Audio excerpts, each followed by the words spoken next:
നമസ്കാരം, ഞാൻ ലക്ഷ്മി കാണത്ത്. ഇന്ന് നമ്മളോടൊപ്പം ഉള്ളത് അപൂർവങ്ങളിൽ അപൂർവമായിട്ട് മാത്രം ഉള്ള ഒരു വ്യക്തിത്വമാണ്. ശാസ്ത്രജ്ഞൻ ഒപ്പം ഒരു ആത്മീയ ആചാര്യൻ. സ്പേസ് സയന്റിസ്റ്റ് ആയിരുന്ന വ്യക്തിയാണ്. മാത്തമാറ്റീഷ്യനാണ്, ലോയറാണ്, ജേർണലിസ്റ്റ് ആണ്. അങ്ങനെ അക്കാഡമിക് മേഖലയില് ഒരുപാട് വിശേഷണങ്ങളുള്ള ആദരണീയനായിട്ടുള്ള ഡോക്ടർ ടി.പി. ശശികുമാർ സാറാണ്. സ്വാഗതം സർ. നമസ്കാരം ലക്ഷ്മിജി. സർ, ഇന്ന് സാറിനോട് ഒരുപാട് കാര്യങ്ങൾ ഞങ്ങൾക്ക് ചോദിക്കാനുണ്ട്.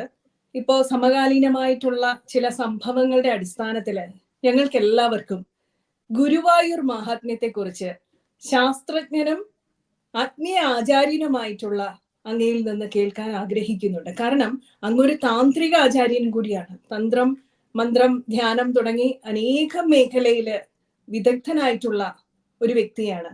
അതുകൊണ്ട് തന്നെ ഗുരുവായൂർ മഹാത്മ്യം അങ്ങയിൽ നിന്ന് കൂടുതൽ കേൾക്കാനായിട്ട് ചോദിക്കുകയാണ്. ലക്ഷ്മി വിദഗ്ധനാണോ എന്നൊന്നും അറിയില്ല, പക്ഷെ വിദഗ്ധന്മാരുടെ ശിഷ്യനായിരുന്നു എന്നുള്ളതിന്റെ ഒരു ധൈര്യമുണ്ട്. കാരണം തന്ത്ര സമുച്ചയം എന്ന പുസ്തകം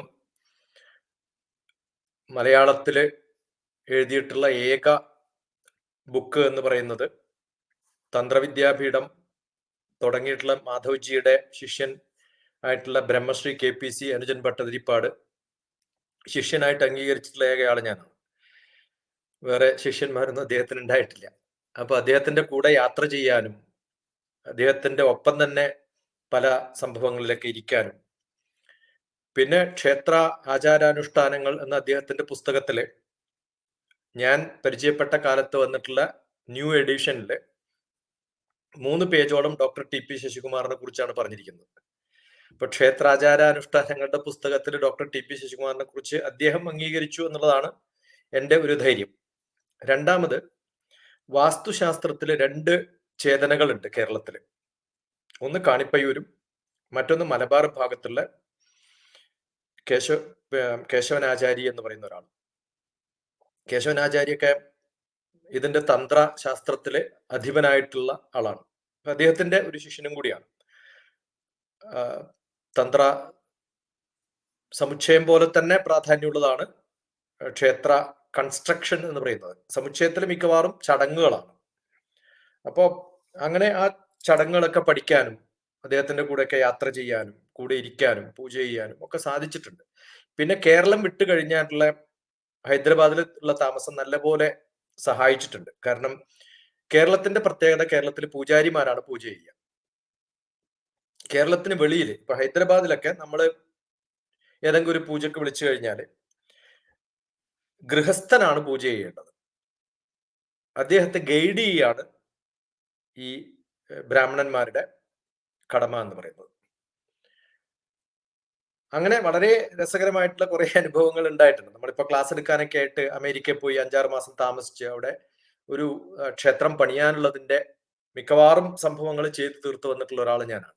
2019 ഓഗസ്റ്റ് 3-ാം തീയതിയാണ് അതിന്റെ കർമ്മം നടന്നതൊക്കെ. അതിനൊക്കെ ഞാൻ തന്നെയായിരുന്നു എല്ലാം സംഘടിപ്പിച്ച് ചെയ്തിട്ടുള്ളത്.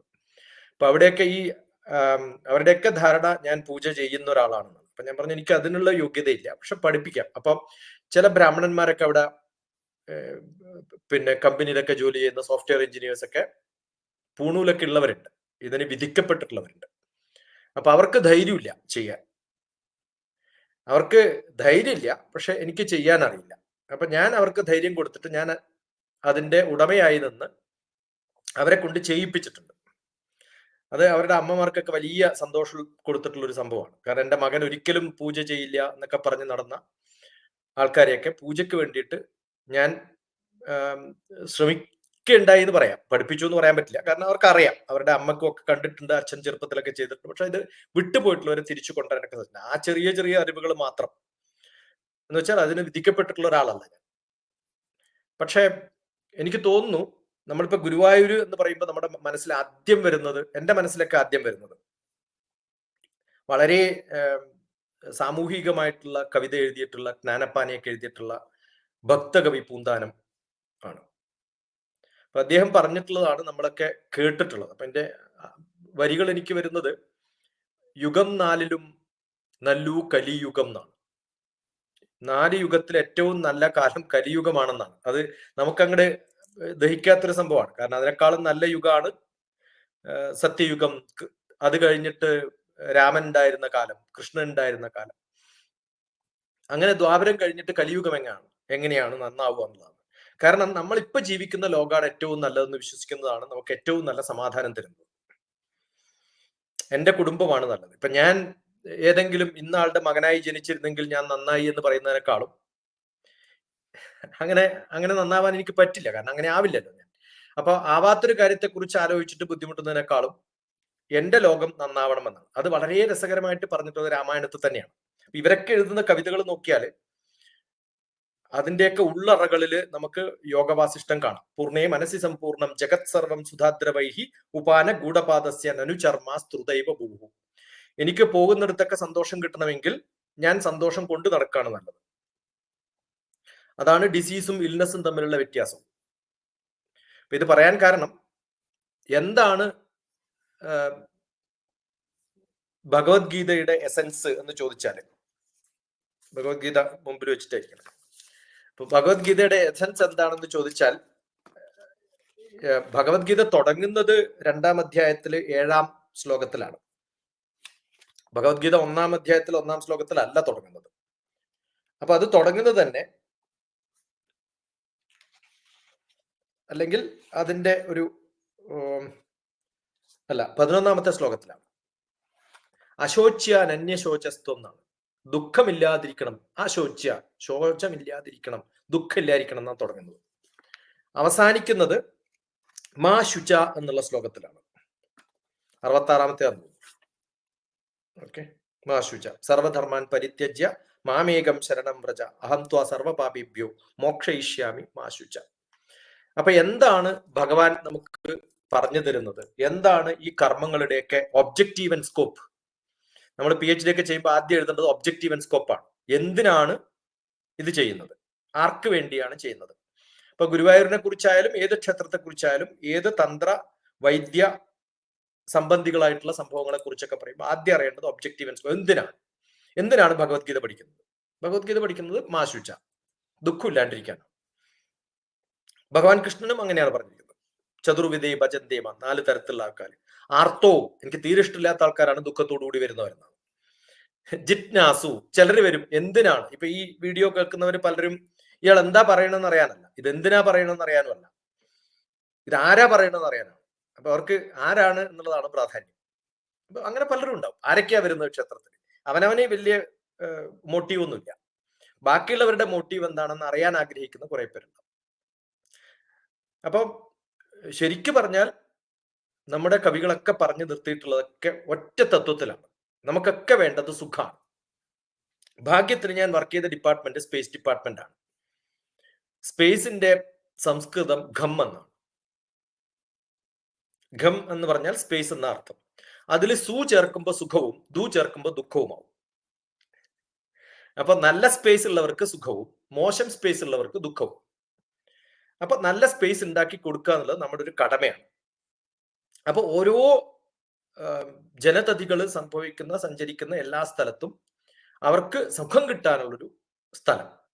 അത് പലതരത്തിലാണ്. ഇപ്പൊ ദുബായിലൊക്കെ സുഖം കിട്ടാൻ വേണ്ടിയിട്ട് എന്താണ്, ഒരു ഹാമറും കുറെ ഇലക്ട്രോണിക് ഗാഡ്ജറ്റ്സും വെച്ചിട്ട് 50 ദറംസ് വെച്ചിട്ട് അടിച്ചു പൊട്ടിക്കുമ്പോൾ സുഖം കൊടുക്കുന്ന സ്ഥലമൊക്കെ ഉണ്ടല്ലോ. കാരണം അവർക്ക് ദേഷ്യം വരുമ്പോൾ അത് അടിച്ചു പൊട്ടിക്കുമ്പോഴാണ് സമാധാനം കിട്ടുക.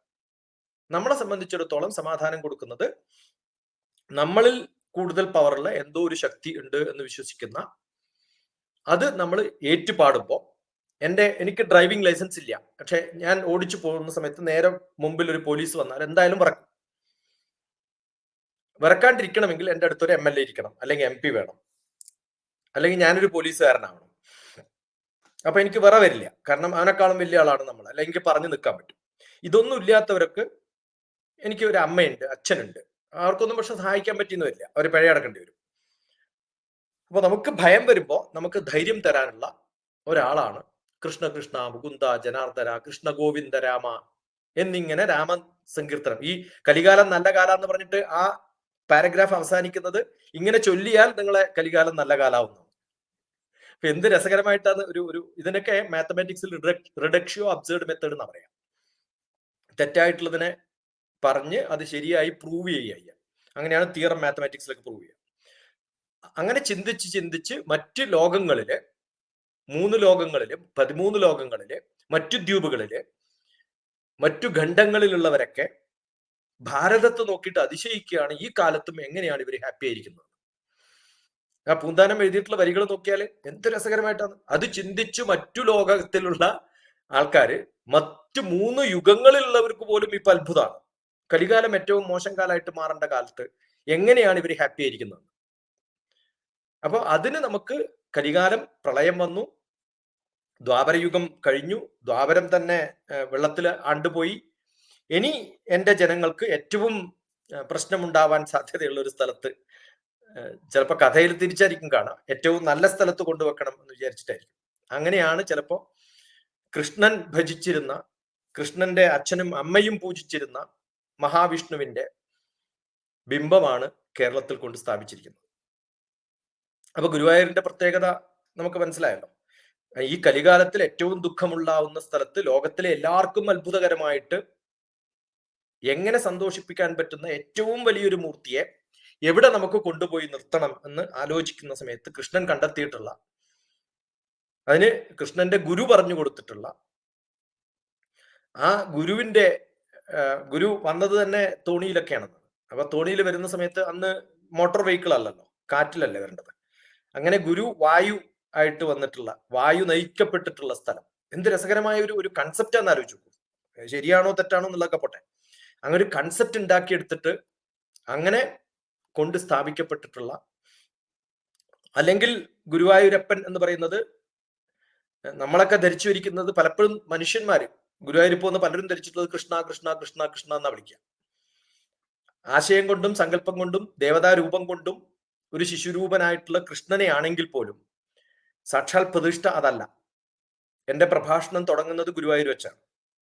ആദ്യമായിട്ടുള്ള എൻ്റെ TV ഇന്റർവ്യൂ ഏഷ്യാനെറ്റിൽ ഉള്ളതിന് മുമ്പ് അവിടെ S കുമാർ എന്ന് പറയുന്ന ജമ്മോളജിസ്റ്റ് ആയിട്ടുള്ള നടയിലിരിക്കുന്ന ഒരാള് എന്നെ ഒരു സ്റ്റുഡിയോയിൽ, അന്ന് ഏഷ്യാനെറ്റിന്റെ ലോക്കൽ ചാനലുകളിൽ മാത്രം വരാൻ പറ്റുന്ന കണക്ഷൻ കൊടുത്തിട്ട് കേബിൾ TV കണക്ഷൻ ഉണ്ടായിരുന്ന കാലത്ത്, അന്ന് ഇന്റർവ്യൂ ചെയ്ത സമയത്ത് ഭാഗ്യവശാൽ തൊട്ടടുത്തുള്ള ഒരു സ്റ്റുഡിയോയിലുള്ള ആളാണ് ഇത് ഷൂട്ട് ചെയ്തത്.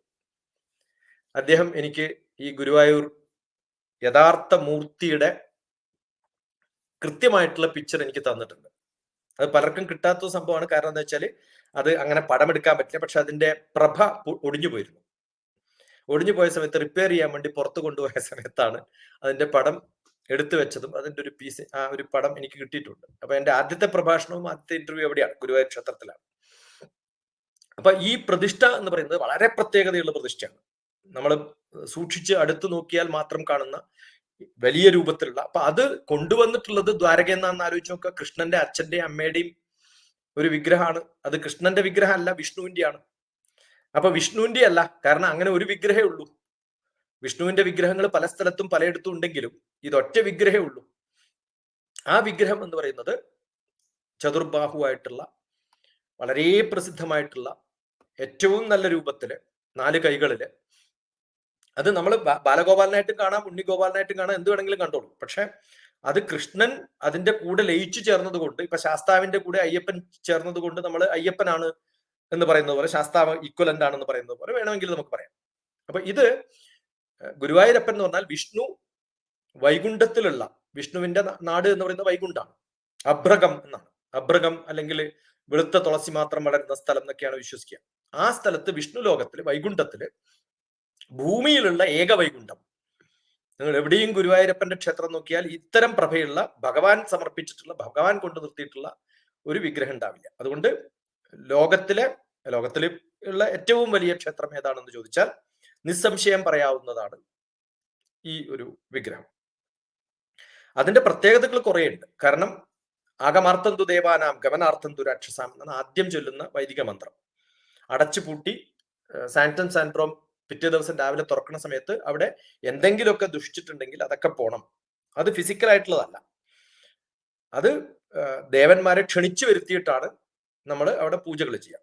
പല തരത്തിലുള്ള കോൺട്രവേഴ്സിക്ക് ഉണ്ടായിട്ടുണ്ട്. സാളഗ്രാം ആണോ? സാളഗ്രാം ഒക്കെ വളരെ നാച്ചുറൽ ആയിട്ട് ഉണ്ടായിട്ടുള്ള ഒരു സംഭവമാണ്. ഇത് അങ്ങനെയല്ല. ഇത് ശരിക്ക് അഭ്രകം എന്ന് പറയുന്നത് വളരെ ബ്ലാക്ക് കളറുള്ള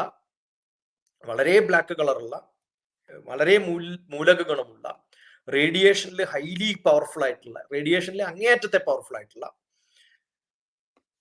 മെറ്റൽ ഉപയോഗിച്ചിട്ട്, അല്ലെങ്കിൽ ആ മൂലകം ഉപയോഗിച്ചിട്ട്, അല്ലെങ്കിൽ ആ ഒരു നാച്ചുറൽ കണ്ടന്റ് ഉപയോഗിച്ചിട്ടുള്ള ഒരു വിഗ്രഹമാണ്. അതിന്റെ മാത്തമാറ്റിക്സിലേക്ക് പോകാനുള്ളൊരു, അല്ലെങ്കിൽ അതിന്റെ കെമിസ്ട്രിയിലേക്ക് പോകാനുള്ള ഒരു മടി കൊണ്ടാണ് അത് പറയാത്തത്. ഓക്കെ, അത് അഞ്ജനം എന്നാണ് പറയാം. നമ്മൾ പറയാം അഞ്ജനം കൊണ്ട് ഉണ്ടാക്കിയിട്ടുള്ളതെന്നാണ്, കറുത്ത മഷി എന്ന് പോലെ പറയാം. അവിടെ പ്രത്യേകത എന്ന് പറയുന്നത് അതിന്റെ പവർ, കൺസ്യൂം ചെയ്യാനുള്ള പവർ.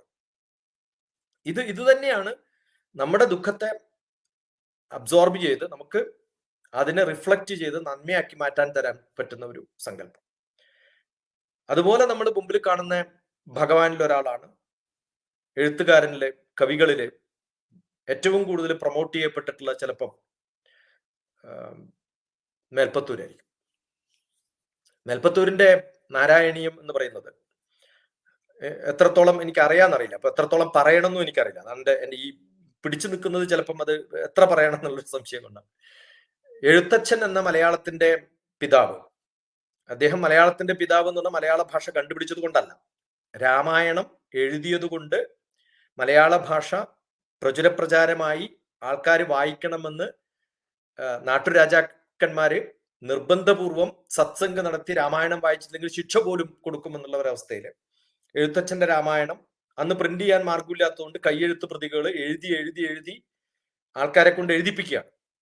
അങ്ങനെ വായിക്കണമെങ്കിൽ രാമായണ ഒരു മാസം വായിക്കണമെങ്കിൽ എത്ര വീടുകളിൽ 20 പേർക്ക് അധികമൊന്നും കൂടെ ഇരുന്ന് വായിക്കാൻ പറ്റുന്ന ഒരു സാഹചര്യമുള്ള സ്ഥലമൊന്നും ഉണ്ടായിരുന്നില്ല, ഹോളൊന്നും ഉണ്ടായിട്ടുണ്ടാവില്ല. അപ്പൊ ഒരു നാട് ഫുൾ വായിക്കണമെങ്കിൽ 100 കണക്കിന് പ്രതികൾ ഉണ്ടാക്കണം. അങ്ങനെ എനിക്ക് തോന്നുന്നു ആദ്യമായിട്ട് അച്ചടി ഇല്ലാത്തൊരു കാലത്ത് കയ്യെഴുത്ത് പ്രതി രാമായണം കിളിപ്പാട്ട് എഴുതിയിട്ടുള്ള ഒരു ലോകം. ഞാൻ ഫിജിയിൽ രാമായണത്തിന്റെ കോൺഫറൻസിൽ പോകുമ്പോൾ പറഞ്ഞിട്ടുള്ളതാണ്. അതിവിടെ പറയാനുള്ള കാരണമുണ്ട്. ആ എഴുത്തച്ഛനാണ് ഈ മേൽപ്പത്തൂർ ഭട്ടതിരിപ്പാടിന്റെ വൈഫിന്റെ അച്ഛന് അസുഖം വരുന്ന സമയത്ത് എന്താണ് നല്ല രസകരമായ നാരായണ പിഷാരടി അല്ലേ?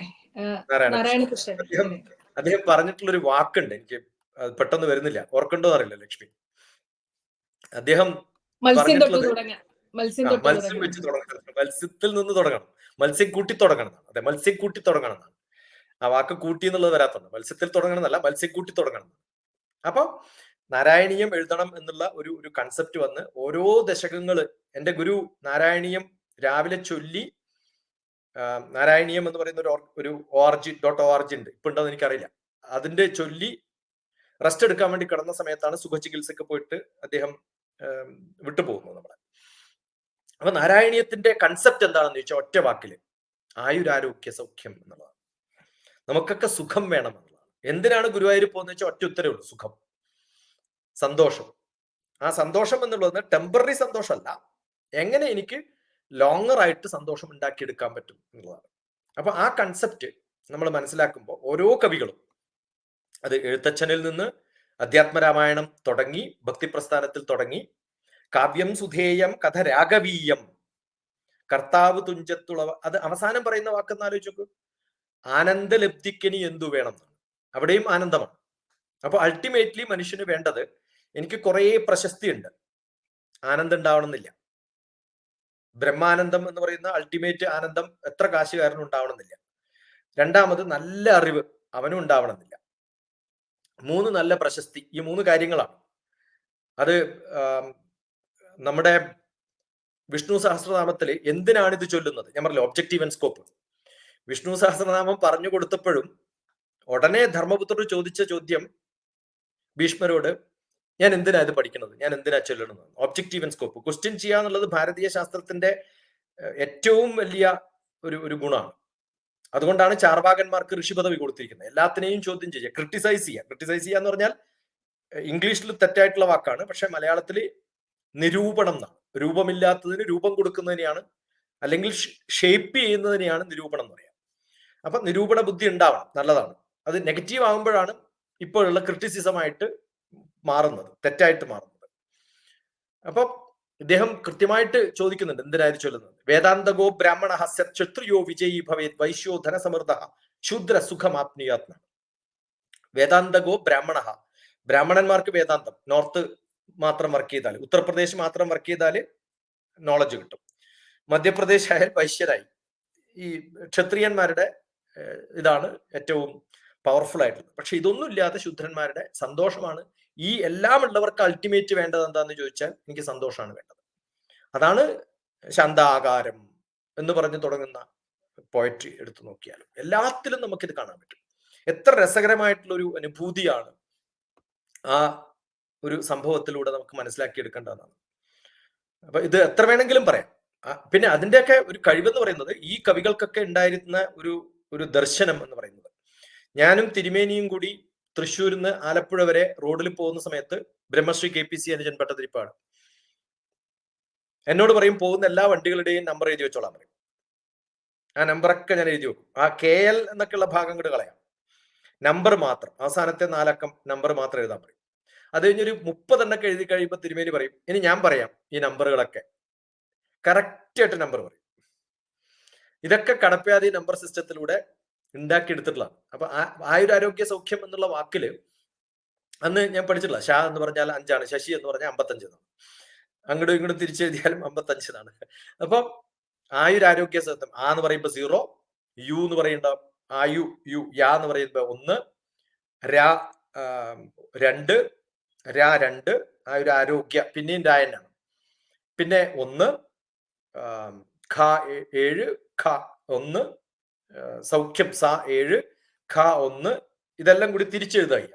അപ്പൊ 1017122110 കലിയുഗത്തിന്റെ കലിദിനം ഈ ദിവസമാണെന്ന് പറയുമ്പോ ആലോചിച്ചൊക്കെ എത്ര മാത്തമാറ്റിക്സ് അറിഞ്ഞിട്ടുണ്ടാവും.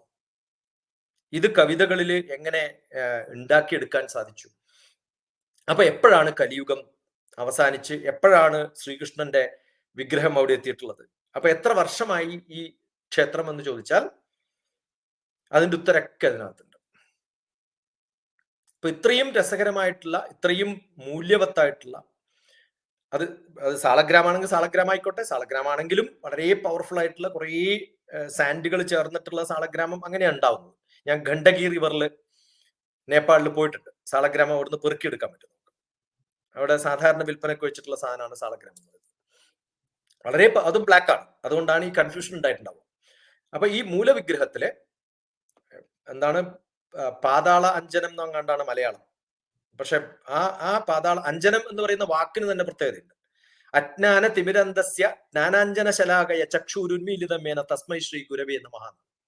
എന്റെ കാറ്ററാക്റ്റ് ഉള്ള തിമിരം എന്ന് പറഞ്ഞ കാറ്ററാക്റ്റ് ആണ്, അജ്ഞാനമാകുന്ന കാറ്ററാക്റ്റ് ഉള്ള പലരുടെയും ധാരണ എനിക്ക് അറിയാമെന്നുള്ളതാണ്. അതാണ് കാറ്ററാക്റ്റിന്റെ, എനിക്ക് കാണാമെന്നുള്ള ധാരണയാണ് കാറ്ററാക്റ്റിൽ ആദ്യം വരുന്നത്. പിന്നെ ടെസ്റ്റ് ചെയ്യുമ്പോഴാണ് മനസ്സിലാകാത്ത അത്ര ക്ലിയർ അല്ല, ഇതിനേക്കാളും ക്ലിയർ ആണ് ലോകമെന്ന്. അറിവില്ലായ്മ എന്ന് പറയുന്നത് അറിവിന്റെ തുടക്കമാണ്, അതും ഇല്ലാത്തവരാണ് ബ്ലൈൻഡ്.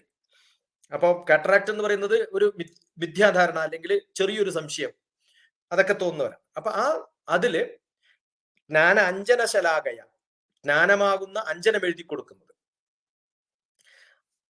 ആ സാളഗ്രാമം ഉപയോഗിക്കുന്ന സമയത്ത് എത്ര തോട്ട്ഫുൾ ആണെന്ന് ആലോചിച്ച് നോക്കണം. ആ ഒരു ബ്ലാക്ക് സ്റ്റോൺ ഉപയോഗിച്ചിട്ട്, അഞ്ജനം എന്ന് പറയുന്ന ഒരു സ്റ്റോൺ ഉപയോഗിച്ചിട്ട് ഉണ്ടാക്കിയെടുത്തിട്ടുള്ള വിഷ്ണുവിന്റെ അല്ലെങ്കിൽ കൃഷ്ണന്റെ ഏറ്റവും വലിയ ആയുധം എന്ന് പറയുന്നത് സുദർശന ശാസ്ത്രമാണ്. സു എന്ന് പറഞ്ഞാൽ നല്ലത്, ദർശനം എന്ന് പറഞ്ഞാൽ പിന്നെയും കാഴ്ച തന്നെയാണ്.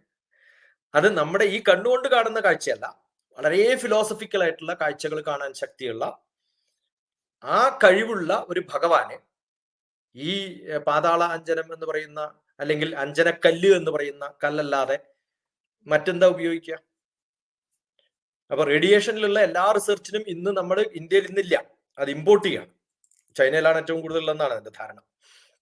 ഏകദേശം നല്ല അടുത്ത കാലത്ത് കുറേ കൂടുതൽ നമ്മൾ ഇമ്പോർട്ട് ചെയ്തിട്ടുള്ള ഒരു വസ്തു എന്താണെന്ന് ചോദിച്ചാൽ ഈ അഞ്ജനക്കല്ലുകളാണ്. ഇതിന് നല്ല കൂളിംഗ് എഫക്റ്റ് ഉണ്ട്. അതല്ലാതെ ഇപ്പൊ ഇതിന്റെ ഒരു സയന്റിഫിക് ആയിട്ടുള്ള റീസൺ പറയാം. നമ്മള് ഈ സാങ്ക്ടം സാൻട്രോന്റെ ഉള്ളിലൊക്കെ കയറിയിട്ട് നോക്കണം. ഞാൻ കയറിയിട്ടുണ്ട്. അതെനിക്കറിയാം. അധികം ആർക്കും കയറാൻ പറ്റാത്ത, അല്ലെങ്കിൽ അകത്ത് പൂജാരിക്ക് മാത്രം കയറാൻ പറ്റുന്ന ഒരു സ്ഥലമാണ്. അവിടെ ഇത്രയും നമ്പർ ഓഫ് വിളക്കുകൾ കത്തിച്ചു വെച്ചിട്ട് ഒരു സാധാരണ മനുഷ്യന് അതിനകത്ത് കുറച്ച് സമയം ഇരിക്കണമെങ്കിൽ ഒന്ന് നല്ല ധൈര്യം വേണം. പിന്നെ ആലോചിച്ച് നോക്കുക, എണ്ണ, നെയ്യ്, തിരി, അതിന്റെ കൂടെ വിളക്കും, എന്നിട്ട് അടച്ചിട്ടാണ് ഇരിക്കുന്നത്. ആലോചിച്ച് നോക്കൂ, ചെറിയൊരു കൈപ്പഴ വന്നാല് കംപ്ലീറ്റ് കത്തിപ്പോവും. അങ്ങനെ കത്തുമ്പോൾ പോലും കത്താത്തതാവണം നമ്മുടെ വിഗ്രഹം. അപ്പൊ ഹൈലി കൂളിംഗ് എഫക്റ്റ് ഉള്ള ഒരു മെറ്റീരിയൽ ആണ് ഇതിന് ഉപയോഗിച്ചിരിക്കുന്നത്. എത്ര തോട്ട്ഫുൾ ആണെന്ന് അറിയണം. അത് ആന്റി ഇൻഫ്ലമേറ്ററി ആണ്. ഇതിനകത്തിരിക്കുന്ന സമയത്ത് ശരീരത്തിന്റെ ചൂട് വളരെ കൂടുന്ന സമയത്ത് കുറേ ഇൻഫ്ലമേഷൻസ് വരാം, കുറേ പ്രശ്നങ്ങൾ വരാം ശാരീരികമായിട്ടുള്ള. അതിനെയൊക്കെ കൂളിയിപ്പിക്കുന്നത് ആന്റി ബാക്ടീരിയൽ ആണ്. ഇത് ഇന്ന് പല മെഡിസിനും ഉപയോഗിക്കുന്ന വസ്തുവാണ്. അതുകൊണ്ടാണ് ഞാൻ പറഞ്ഞത്. ഇത് ഐ ഡിസോർഡറിന് ഉപയോഗിക്കുന്നുണ്ട്, സ്കിൻ കണ്ടീഷൻസിന് ഉപയോഗിക്കുന്നുണ്ട്, ഫീവറിന് ഉപയോഗിക്കുന്നുണ്ട്, ഡൈജസ്റ്റീവ് പ്രോബ്ലംസിന് ഉപയോഗിക്കുന്നുണ്ട്. എന്താണ് അതിന്റെ ടെക്നിക്കൽ ടേം? ബിസ്മുത്ത് ബ്ലാക്ക് എന്നാണ്. അതെ, ബിസ്മുത്ത് ബ്ലാക്ക് എന്നാണ്. BISMUTH, ബിസ്മുത്ത് ബ്ലാക്ക് എന്നാണ് അതിന്റെ പേര്. റേഡിയേഷനിൽ ഏറ്റവും കൂടുതൽ ആഗീകരണം ചെയ്യാൻ, എന്റെ PhD റേഡിയേഷൻ ആണ്. ഏറ്റവും കൂടുതൽ അതുകൊണ്ട് ഞാൻ ഇപ്പൊ അതിലല്ല വർക്ക് ചെയ്യുന്നത്, 10-20 വർഷം മുമ്പ് ചെയ്തിട്ടുള്ളതാണ്. അതുകൊണ്ട് വാക്കുകളൊന്നും ചിലപ്പോൾ പെട്ടെന്ന് വന്നൊന്നുമില്ല. കാരണം ആ സബ്ജക്റ്റ് അല്ല ഞാൻ ചെയ്യുന്ന സ്പേസ് ഡിപ്പാർട്ട്മെന്റിൽ. പക്ഷെ എന്റെ ബേസിക് PhD ഫ്ലൂയിഡ് മെക്കാനിക്സ് ആണ്, ഹീറ്റ് ട്രാൻസ്ഫർ എന്ന് പറയുന്ന സബ്ജക്റ്റ് ആണ്. അപ്പൊ ഈ ബിസ്മുത്ത് ബ്ലാക്ക് എന്ന് പറയുന്ന ആ മെറ്റീരിയലിന്റെ ആർസനിക് ആയിട്ടുള്ള ഒരു സംഭവം കൂടിയാണ്. ഹൈലി പോയിസണസും ആണ്. ചിലപ്പോൾ എല്ലാ കണ്ടന്റിനും 2 ഗുണങ്ങളുണ്ട്. അത് ഏത് പാകത്തിൽ ഉപയോഗിക്കുന്നു എന്നനുസരിച്ചിട്ടാണ് ആയുർവേദത്തിൽ നമ്മൾ പറയാം. ഇപ്പം വളരെ പച്ച മലയാളത്തിൽ പറയുന്ന ഉദാഹരണം പറയുകയാണെങ്കിൽ, സാധാരണ റോബസ്റ്റ പഴം നല്ലപോലെ പഴുത്ത് കൊടുത്തു കഴിഞ്ഞാൽ ഡൈജസ്റ്റീവ് പ്രോബ്ലംസ് ഉള്ളവർക്ക് നമുക്ക് ലൂസ് മോഷൻ ഉണ്ടാക്കാം. അതേ സമയത്ത് ലൂസ് മോഷൻ ഉള്ളവർക്ക് പച്ചക്കായ പുഴുങ്ങിയിട്ട് കുറച്ച് ഉപ്പും മഞ്ഞളും ചേർത്ത് കൊടുത്തു കഴിഞ്ഞാൽ പെർഗേഷൻ നിർത്താന്നാ പറയാ, ലൂസ് മോഷൻ നിർത്താനും പറ്റും. അപ്പോൾ പാകമനുസരിച്ചിട്ട് ഗുണം മാറും. ഇതേ കല്ലിന് തന്നെ 2 ഗുണമുണ്ട്. അപ്പൊ എന്ത് പാകത്തിലാണ് ഉണ്ടാക്കിയിരിക്കുന്നത്, അതിന്റെ ഒരു എനർജി കൺസെപ്റ്റ് എത്ര കൃത്യമായിട്ട് കണക്ക് കൂട്ടിയിട്ട് ഹൈലി റേഡിയേറ്റിംഗ് ആയിട്ടുള്ള ആ സ്ഥലത്ത് നിൽക്കുന്ന ഒരു പൂജാരിക്ക് എന്തൊക്കെ അസുഖങ്ങൾ വരാന്ന് ആലോചിച്ചു. പക്ഷെ അങ്ങനെ ഒരു കഥയൊന്നും ഒരിക്കലും ഉണ്ടായിട്ടില്ല. കാരണം അങ്ങനെ പാകപ്പെടുത്തിയിട്ടാണ് ഉണ്ടാക്കിയിരിക്കുന്നത്. അപ്പൊ ഗുരുവായൂർ വിഗ്രഹം എന്ന് പറയുന്നത് 2 വ്യത്യസ്തമായിട്ടുള്ള സംഭവങ്ങൾ. ഒന്ന് സന്തോഷം. മനുഷ്യന് ഏറ്റവും നല്ല ആവശ്യമുള്ള സംഭവം എന്താണെന്ന് ചോദിച്ചാൽ വായുവാണ്. സ്വാമി വിവേകാനന്ദനോട് ആരോ ചോദിച്ചിട്ടുണ്ട്, സമാധി പഠിപ്പിക്കാനുള്ള മാർഗം എന്താണ്? യമ, നിയമ, ആസന, പ്രാണായാമ, പ്രത്യാഹാര, ധാരണ, ധ്യാന, സമാധി, 8 സ്റ്റെപ്പൊക്കെ കഴിഞ്ഞ് അങ്ങോട്ട് എത്തുമ്പോഴത്തേക്കും മനുഷ്യൻ ഒരുവിധം കാലം തോന്നും. എളുപ്പത്തിൽ പഠിപ്പിക്കാൻ എന്താ മാർഗം? സ്വാമി വിവേകാനന്ദൻ നല്ലൊരു സ്വിമ്മറായിരുന്നു. അപ്പൊ നമ്മൾ സാധാരണ പറയാം, നമ്മൾ ഏത് വിഷയം ചോദിച്ചാലും നമുക്ക് അറിയുന്ന വിഷയവുമായിട്ട് ബന്ധപ്പെടുത്തിയിട്ടാണ് ഒട്ടനെ എക്സാമ്പിൾ വരിക. വളരെ സ്പോണ്ടേനിയസ് ആയിട്ട്, ഇൻസ്റ്റന്റേനിയസ് ആയിട്ട് ഉത്തരം പറയാൻ പറ്റുന്ന ഒരു മഹത് വ്യക്തിയായിരുന്നു സ്വാമി വിവേകാനന്ദൻ. അദ്ദേഹം ഒട്ടനെ പറഞ്ഞിട്ടുള്ളത്, ഒരാളെ പിടിച്ച് വെള്ളത്തിൽ മുക്കുക, എന്നിട്ട് ചാവാൻ പോകുന്നു തോന്നുന്ന സമയത്ത് അയാളോട് ചോദിക്കുക, നിങ്ങൾ ഇപ്പൊ എന്താ ആലോചിക്കണം? ആ സ്ഥിതിയാണ് സമാധി എന്ന് പറയാ. അയാളെ കൊന്നുകളയരുത്, കൊല്ലുന്നതിന് തൊട്ട് മുമ്പുള്ള ഒരു അവസ്ഥയാണ് സമാധി. അത് 3-4 പ്രാവശ്യം അനുഭവിച്ചിട്ടുള്ള ആളാണ് ഞാൻ. അതുകൊണ്ടാണ് പറഞ്ഞത്.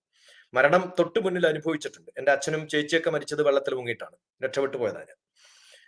ഇപ്പം നമ്മള് പ്രാണൻ എന്ന് പറയുന്ന, വായു എന്ന് പറയുന്നതാണ് ഏറ്റവും വലിയ ഗുണം. ആ ജീവൻ നിലനിർത്തി കഴിഞ്ഞാൽ നമുക്ക് പിന്നെ വേണ്ടത് നമ്മളെ നയിക്കാൻ ഒരാളാണ്. അച്ഛനും അമ്മയും ബൈ ഡീഫാൾട്ട് നമുക്ക് ജന്മം തന്നു, പ്രാണൻ തന്നു. പിന്നെ നമുക്ക് വേണ്ടത് ഗുരുവാണ്. ആ ഗുരുവിന്റെ പ്രാധാന്യവും വായുവിന്റെ പ്രാധാന്യവും, അത് തമിഴില് ചില സ്ഥലത്തൊക്കെ പണ്ട് പറയുന്നത് കേട്ടിട്ടുണ്ട്, കുരുവായൂർ എന്നാണ്. അത് കുരുവായൂരായിരുന്നു, അങ്ങനെയാണ്. കാരണം തമിഴില് ക ചട്ടത്ത പ എന്ന് മാത്രമേ ഉള്ളൂ, കാ ഖ ഗാ ഖ ഇല്ല. അപ്പൊ ഗുരുവായൂർ എന്ന് എഴുതിയാലും വായിക്കുമ്പോ തമിഴ് അറിയാത്ത, അല്ലെങ്കിൽ മലയാളം അറിയാത്ത, തമിഴ് അറിയാത്ത, രണ്ടും ഒരേ ഭാഷയായിരുന്നു. തമിഴിൽ നിന്നാണ് മലയാളം. എൻ്റെ അടുത്തൊക്കെയുള്ള പണ്ടുള്ള പല പുസ്തകങ്ങളും പുരാണങ്ങളും ഇതിഹാസങ്ങളൊക്കെ ചിലപ്പോൾ ഉണ്ടായിട്ടുണ്ടാവും.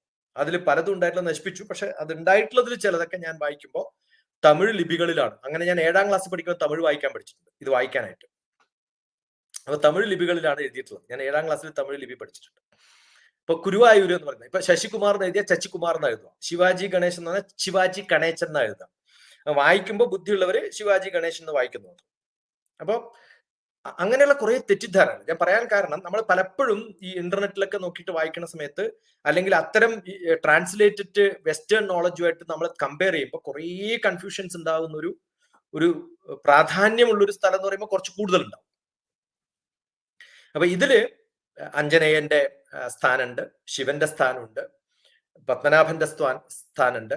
ശിവനും പാർവതിയും കുടുംബസമേതം വന്ന് പാർക്കുന്ന മമ്മിയൂരിന്റെ സ്ഥാനം ക്ഷേത്രത്തിനുള്ളിലും ഉണ്ട്. അതുപോലെ തന്നെ പത്മനാഭസ്വാമിയുടെ ക്ഷേത്രം, സുബ്രഹ്മണ്യന്റെ സ്ഥാനം, ഗണപതിയുടെ സ്ഥാനം, അതുപോലെ തന്നെ സരസ്വതിയുടെ അറ, ഇതൊക്കെയുള്ള ഒരു ക്ഷേത്രം എവിടെ ഉണ്ടാവുക? ഇതൊക്കെയുള്ള ഒരു ക്ഷേത്രം വേറെ എവിടെ ഉണ്ടാവാൻ സാധ്യതയില്ല. അപ്പൊ അതുകൊണ്ട് വളരെ പ്രാധാന്യമുള്ള, എനിക്ക് തോന്നുന്നു ഏറ്റവും കൂടുതൽ ലോകപ്രശസ്തമായിട്ടുള്ള, ഇതിനേക്കാളും റിച്ച് ആയിട്ടുള്ള ക്ഷേത്രങ്ങൾ ഉണ്ടായിട്ടുണ്ടാവും, ഇതിനേക്കാളും പ്രസിദ്ധിയുള്ളവ ഉണ്ടാവും. പക്ഷെ ആ ഒരു പ്രദക്ഷിണം കൊണ്ട് ഒരു ക്ഷേത്രത്തിന്റെ ഏറ്റവും വലിയ ശക്തി എന്താന്ന് ചോദിച്ചു കഴിഞ്ഞാൽ, ഈ പറയുന്ന ബിംബമല്ല, ഈ പറയുന്ന പൂജാവിധികളല്ല, ഈ പറയുന്ന ഇൻസ്റ്റലേഷൻസ് അല്ല, അതിനേക്കാളും കൂടുതൽ ഭക്തന്മാരാണ്. ഏത് ക്ഷേത്രത്തിന്റെയും പ്രാധാന്യം ഒരു മാഗ്നറ്റിന് ചുറ്റുമുള്ള ഇലക്ട്രിക് കോയിലിലൂടെ എത്ര ഇലക്ട്രിസിറ്റി പാസ് ചെയ്യുന്നു അതിനനുസരിച്ചിട്ടാണ് മാഗ്നറ്റ് പവർഫുൾ ആവുക. ആ മാഗ്നറ്റ് എത്ര പവർഫുൾ ആയിട്ട് കറങ്ങുന്നു അതിനനുസരിച്ചിട്ടാണ് ഇലക്ട്രിക് കോയിലിലേക്ക് ഇൻഡ്യൂസ്ഡ് ഇലക്ട്രിസിറ്റി ഉണ്ടാവുക. അപ്പൊ പ്രദക്ഷിണ വഴിയിലൂടെ കുറേ പ്രാവശ്യം പ്രദക്ഷിണം വെക്കുമ്പോൾ എത്ര ജനങ്ങൾ പ്രദക്ഷിണം വെക്കുന്നു, എത്ര പേര് പോകുന്നു. ഇപ്പം ശബരിമലയിലൊക്കെ ചില ദിവസങ്ങളിലേ ഉള്ളൂ, മാസങ്ങളിലേ ഉള്ളൂ, എല്ലാ ദിവസവും ഇല്ലല്ലോ. അപ്പൊ ഏറ്റവും കൂടുതൽ ഇപ്പം ചിലപ്പോൾ ഇതിനേക്കാളും പവർഫുൾ ആയിട്ടായിരിക്കും തിരുപ്പതി ക്ഷേത്രം ഞാനുള്ള സ്ഥലം, ആന്ധ്ര എന്ന് പറയുന്ന ഒരു കരുത. പക്ഷെ അവിടെയും ഇത്രയും ആൾക്കാർ പോകുന്നുണ്ടെങ്കിലും പ്രദക്ഷിണത്തിന് കുറെ റെസ്ട്രിക്ഷൻസ് ഉണ്ട്. റെസ്ട്രിക്ഷൻസ് പറഞ്ഞാൽ എല്ലാവർക്കും പോകാൻ പറ്റില്ല, കുറെ ദൂരത്ത് നിന്ന് കണ്ടിട്ടേ പോവുള്ളൂ, എത്ര പ്രോക്സിമിറ്റി ഉണ്ട്, എത്ര പ്രോക്സിമിറ്റി ഇല്ല. അപ്പൊ അവരുടെയൊക്കെ മനസ്സിലുണ്ടാവുന്ന ധാരണ വേറെ ആയിരിക്കും. എനിക്ക് തോന്നുന്നു ഗുരുവായൂർ ക്ഷേത്രത്തിന്റെ ഏറ്റവും വലിയ പ്രത്യേകത, അതിനകത്ത് കയറി കഴിഞ്ഞാൽ, അകത്ത് കയറുന്നത് വരെ തിരക്കിനെ കുറിച്ച് ആലോചിച്ചിട്ടുണ്ടാവും, പക്ഷെ അകത്ത് കയറിക്കഴിഞ്ഞാൽ ആ ഒരു ഭക്തി സാന്ദ്രമായിട്ടുള്ള, അതുകൊണ്ടാണ് സാന്ദ്രാനന്ദാവബോധം, ആ ബോധം ഉള്ള സ്ഥലം വളരെ ഡെൻസിഫൈഡ് ആണ്, വളരെ എക്സ്പാൻഡഡ് ആയിട്ട് വലിയൊരു ക്ഷേത്രമല്ല, വളരെ കുടുങ്ങി കിടക്കുന്ന ഒരു സ്ഥലത്ത് കുറേ പേര് കറങ്ങുമുണ്ടാവുന്ന ഒരു പവർ ഉണ്ടല്ലോ. ആ പവറാണ്, ഭക്തന്മാരാണ്, അല്ലെങ്കിൽ പോകുന്ന ജനങ്ങളാണ്, അറിവുകൊണ്ടോ അറിവില്ലായ്മ കൊണ്ടോ എന്തോ ആയിക്കോട്ടെ. അതുകൊണ്ടാണ് ചിലപ്പം പട്ടതിരിയെ കുറിച്ചൊക്കെ നമ്മൾ അങ്ങനെ പറയുന്നത്, മേൽപ്പത്തൂരിനെയാണോ പ്രാധാന്യം എന്ന് ചോദിച്ചു കഴിഞ്ഞാൽ അല്ലാന്ന് ചിലപ്പോൾ പറഞ്ഞു പോകുന്നതൊക്കെ അതുകൊണ്ടായിരിക്കും.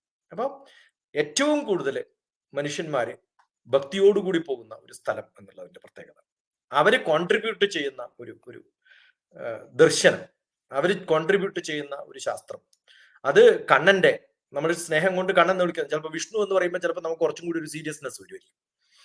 അതുകൊണ്ട് കൃഷ്ണൻ, കണ്ണൻ, ഉണ്ണി എന്നൊക്കെ പറഞ്ഞ് നമ്മൾ പോകുന്ന സമയത്ത് ഉണ്ടാവുന്ന ആ ഒരു അവസ്ഥയുണ്ടല്ലോ, അത് വ്യഥയല്ല, സന്തോഷമാണ്. ഏത് വ്യഥയിൽ പോകുന്നവരും ദുഃഖത്തിൽ പോകുന്നവരും ആ ദൂ മാറ്റി സു ആക്കാൻ പറ്റുന്ന ഒരു സ്ഥലം, അങ്ങനെ ഉള്ളൊരു ഘമ്മാണ്. അങ്ങനെ പറയാം, എത്ര വേണമെങ്കിലും പറയാം, എത്ര വേണം പറയണം എന്ന് എനിക്കറിയില്ല. ലക്ഷ്മി എന്തും മിണ്ടാത്തെന്ന് വിചാരിച്ചിരിക്കുക. ഞാനിങ്ങനെ സ്റ്റണ്ട് ആയിട്ടെന്ന് പറയില്ലേ, നമ്മൾ സ്തബ്ധയായിട്ട് ഇരിക്കുക എന്നൊക്കെ പറയുന്ന ഒരു അവസ്ഥയിലാണ് ഞാനിപ്പോ ഇരിക്കുന്നത്. കാരണം the objective of going to the temple, അതായത് നമ്മൾ അവിടെ പോകുന്നതിന്റെ ഒരു ഒബ്ജക്റ്റീവ് എന്താണ് അതിന്റെ ലക്ഷ്യം എന്നുള്ളത് ഒരു ശാസ്ത്രജ്ഞൻ, അതും റേഡിയേഷൻ, അപൂർവങ്ങളിൽ അപൂർവം മാത്രം പഠിക്കാൻ സാധിക്കുന്ന ലിക്വിഡ് ഇതിലൊക്കെ റേഡിയേഷനിലൊക്കെ PhD എടുത്ത ഒരു വ്യക്തി, ഈ സാളഗ്രാമത്തിന്റെയും അതില് നമ്മൾ പ്രത്യേക രീതിയിൽ എന്തിനാണ് ഈ വിഗ്രഹത്തിൽ ഇത്രയധികം കൂട്ടുകൾ, നമ്മൾ പല കൂട്ടുകളെ പറ്റി കേട്ടിട്ടുണ്ട്, ഓരോ ക്ഷേത്രത്തിലും വ്യത്യസ്തമായിട്ടുള്ളതാണെന്ന്. അതിന്റെയൊക്കെ സയന്റിഫിക് സൈഡ്, അത് ഇത്ര ഭംഗിയായിട്ട് ആ ഇലക്ട്രോൺ പ്രദക്ഷിണം വെക്കുമ്പോൾ അതിനെ എന്തുമായിട്ടാണ് അങ്ങ് താരതമ്യപ്പെടുത്തിയതെന്ന് പോലും ഇനി ഞാൻ ഇതിന് ശേഷം ഇത് കേൾക്കുമ്പോഴേ എനിക്ക് മനസ്സിലാവുള്ളൂ. കാരണം അത്രയധികം കോൺസെൻട്രേഷൻ ആവശ്യം ഉണ്ടായിരുന്നു കേട്ടുകൊണ്ടിരിക്കും. അതുകൊണ്ട് അത് പഠിക്കാനായിട്ട് ഇനി വീണ്ടും കേൾക്കുമ്പോൾ മാത്രമേ എനിക്ക് മനസ്സിലാവുകയുള്ളൂ. അത്രയും ഡീപ്പ് ഫിസിക്സ് എന്ന് തന്നെ പറയാൻ പറ്റും. അത്രയും ഭൗതിക ശാസ്ത്രം, പ്യുവർ സയൻസ് ചേർത്ത് പറയുന്നത് ഞാൻ എൻ്റെ ജീവിതത്തിൽ ആദ്യമായിട്ടാണ് കേൾക്കുന്നത്. ഇതിനു മുമ്പ് നമ്മുടെ ആദരണീയനായിട്ടുള്ള പൈതൃകാചാര്യൻ ഡോക്ടർ എൻ ഗോപാലകൃഷ്ണൻ സാർ അദ്ദേഹത്തിന്റെ സബ്ജക്റ്റ് ആയിട്ടുള്ള ബയോ കെമിസ്ട്രിയുമായിട്ട് ബന്ധപ്പെടുത്തി ഇത്രയധികം സയൻസ് ഞങ്ങൾക്ക് പറഞ്ഞു തന്നിട്ടുണ്ട്. പക്ഷെ അതിനുശേഷം ആദ്യമായിട്ടാണ് നമ്മുടെ ഭാരതീയ ആത്മീയത ഇത്ര മനോഹരമായി ശാസ്ത്രവുമായിട്ട് ചേർത്ത് പറയുന്ന ഒരു വിവരണം ഞാൻ കേൾക്കുന്നത്. അങ്ങ് പറഞ്ഞതുപോലെ ഇപ്പൊ എന്റെ ഒരു സബ്ജക്ട് ഞാൻ ഒരു പോസ്റ്റ് ഗ്രാജുവേഷൻ ചെയ്തിരിക്കുന്ന സൈക്കോളജിയിലാണ്. അതുകൊണ്ട് തന്നെ ഒബ്ജക്റ്റീവ് ഓഫ് സൈക്കോളജി ചോദിക്കുമ്പം ഇതേ കാര്യങ്ങൾ അങ്ങ് എന്തിനാണ് നമ്മൾ ക്ഷേത്രത്തിൽ പോയത്, സന്തോഷത്തിനാണ്, സന്തോഷം കിട്ടാൻ, സുഖം കിട്ടാനാണ് എന്നുള്ള തത്വം തന്നെയാണ് സൈക്കോളജിയും പറയുന്നത്. Objective of psychology is to explain, describe the change or control behavior so that people can live a happy life. ഒരു സന്തോഷമുള്ള ഒരു ജീവിതം നയിക്കാൻ സാധിക്കും.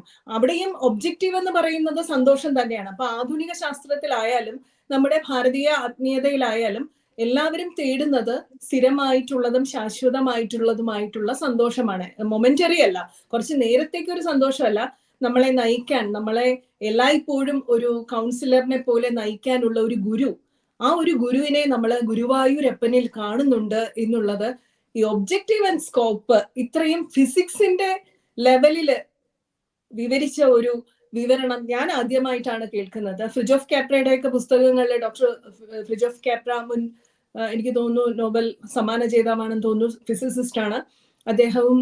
അങ്ങേപോലെ സയൻസിൽ ഏറ്റവും അധികം സ്ഥാനങ്ങളിൽ എത്തിയിട്ടുള്ള വ്യക്തിയാണ്. അതുപോലെ ബ്രീഫ് ഹിസ്റ്ററി ഓഫ് ടൈമിലൊക്കെ സ്റ്റീവൻ ഹോക്കിങ്സ് ഡിസ്ക്രൈബ് ചെയ്യുന്നത് ഒക്കെ കണ്ടിട്ടുണ്ട്. പക്ഷെ ഇത്ര മനോഹരമായിട്ട് ഫ്രിജോഫ് കാപ്ര പോലും എനിക്ക് തോന്നുന്നില്ല ഇത്ര മനോഹരമായിട്ട് ഈ ഒരു ആത്മീയതയും സയൻസും മിക്സ് ചെയ്ത് പറഞ്ഞു തന്നതായിട്ട്. എന്തായാലും ശ്വാസം വിടാൻ കുറച്ച് സമയം വേണം, അതുകൊണ്ടാണ് ഞാൻ അടുത്തൊക്കെ ചോദ്യം ചോദിക്കുന്നതിന് മുമ്പ് ഈ അറിവിന്റെ ഒരു ബൊമ്പാർഡ്മെന്റ് എന്ന് പറയുന്നത് 12ാം ക്ലാസ് ഫിസിക്സ് ആണ് ശരിക്കും. നമ്മുടെ ബേസിക് ഫിസിക്സ് ആണ്. ഇൻഡ്യൂസ്ഡ് ഇലക്ട്രിസിറ്റി മാഗ്നറ്റിസം കൊണ്ട് ഉണ്ടാക്കാം. നമ്മുടെ എല്ലാ മോട്ടറും വർക്ക് ചെയ്യുന്ന ആ പ്രിൻസിപ്പിളാണ്. ഏത് ഫാൻ അഴിച്ചു നോക്കിയാലും അതിന് ഒരു മാഗ്നറ്റ് കാണാം, ഒരു കോയിൽ കാണാം. ആ കോയിൽ വർക്ക് ചെയ്യുന്നത് എത്രത്തോളം കോയിലിൽ കൂടെ പോകുന്നുണ്ട്. അത് നമ്മുടെ ബേസിക് ആയിട്ടുള്ള പ്രദക്ഷിണങ്ങളിൽ ഓരോ ഭഗവാനും പ്രിസ്ക്രൈബ് ചെയ്തിട്ടുള്ള പ്രദക്ഷിണം, അത് എങ്ങനെ പ്രദക്ഷിണം വെക്കണം എന്ന് പോലുണ്ട്. പാദാനുഗതം ഗച്ഛേ കരൗ ചലന വിവർജിതവും വാചാസ്തുതി ഹൃദിധ്യാനമേകം കുര്യാൽ പ്രദക്ഷിണം. എങ്ങനെയാണ് പ്രദക്ഷിണം? ഓരോന്നിന്റെ ഡെഫിനേഷൻ ഒന്ന് ആലോചിച്ച് നോക്കണം. വാചാൽ നമ്മൾ ചുണ്ടനങ്ങരുതെന്നാണ്, അതുകൊണ്ട് ശബ്ദമില്ലാത്തൊരു സ്ഥലമാണ്. പബ്ലിക് വിശിഷ്ടത്തുകൊണ്ട് പിന്നെ നാമം ചൊല്ലുന്നത് ആവരുത് ക്ഷേത്രം എന്നാണ്. എനിക്ക് തോന്നുന്നു ഗുരുവായൂർ ക്ഷേത്രത്തിന്റെ പുറത്തൊക്കെ സൗണ്ട് ഉണ്ടെങ്കിലും ഉള്ളിലെത്തുമ്പോഴത്തേക്കും പൂർണ്ണ ശാന്തതയാണ്. ചൊല്ലുന്ന മന്ത്രങ്ങൾ മാത്രമേ കേൾക്കുള്ളൂ. അതാണ് ഏറ്റവും വലിയ പ്രാധാന്യം. പക്ഷെ ചില അബദ്ധങ്ങൾ കാണാം. പാദാനുഗതം ഗച്ഛേൽ എന്ന് ആ ലിറ്റററി മീനിങ് എടുത്ത് ചെയ്യുമ്പോഴാണ് ആൾക്കാർ കാലിന്റെ മുകളിൽ കാല് വെച്ച് സർക്കസ് ചെയ്തിട്ട് നടക്കുന്ന കാണാം. ശരിക്കും അതിന്റെ ആവശ്യമില്ല, പതുക്കെ നടക്കണമെന്നേ അർത്ഥമുള്ളൂ അതിന്. ഒരു കാല് വെച്ച് അടുത്ത കാല് വെക്കണം എന്ന് ആരും പറഞ്ഞിട്ടൊന്നുമില്ല. പക്ഷെ എന്ന് വെച്ചിട്ട് സർക്കസ് പോയി നടക്കുന്നവരെ കാണുമ്പോൾ നമുക്ക് പരിഹാസത്തോട് കൂടി ചിരിക്കാനേ തോന്നും. കരൗ ചലന വിവർജിതം, കൈ ആട്ടരുതെന്നാണ്. അപ്പൊ കൈ ഇങ്ങനെ തൊഴണോ, കൈ ശരിക്കും ഇങ്ങനെ വെക്കണം എന്നാണ് പറയാ സാധാരണ.